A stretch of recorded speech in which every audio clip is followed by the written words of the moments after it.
दोस्तों, भारतीय संस्कृति में भगवान की मूर्ति का बहुत महत्व है और मूर्ति पूजा आस्था का प्रतीक होने के साथ साथ घर में तरक्की और बरकत लाने के लिए भी महत्वपूर्ण मानी जाती है।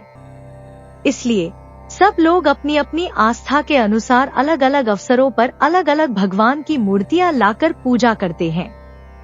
मूर्ति के शुभ और सकारात्मक ऊर्जा के साथ होने कारण कई लोग कुछ विशेष अवसरों पर इसे गिफ्ट के रूप में भी देना चाहते हैं।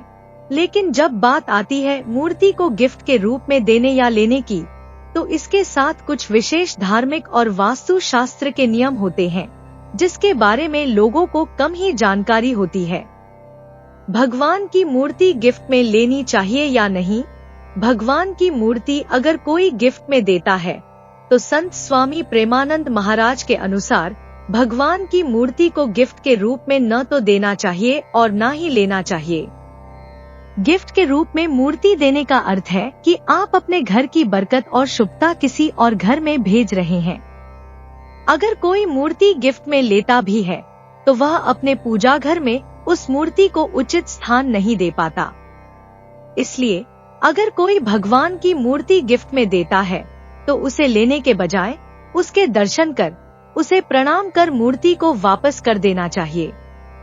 कई मूर्तियां हो जाने से आप उसे केवल एक शोपीस बना पाते हैं, उस मूर्ति की उचित सेवा नहीं कर पाते, क्योंकि आपके घर में पहले से ही आपकी आस्था के अनुसार मूर्तियां स्थापित होती हैं।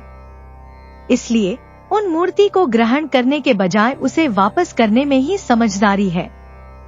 वास्तु शास्त्र के अनुसार भगवान की मूर्ति या फोटो को गिफ्ट में देना या लेना उचित नहीं माना जाता, क्योंकि इससे आपके घर में सुख शांति और समृद्धि का वास नहीं होता है।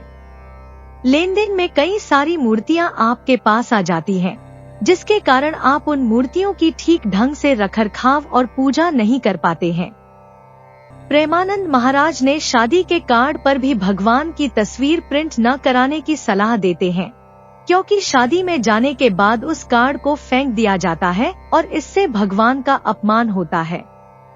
इसके बदले कोई और शादी विवाह अथवा भारतीय संस्कृति के साथ फोटो प्रिंट कराना बेहतर रहता है। इसलिए अगर कोई भगवान की मूर्ति गिफ्ट के रूप में देता है तो उसे विनम्रता से वापस कर देना चाहिए।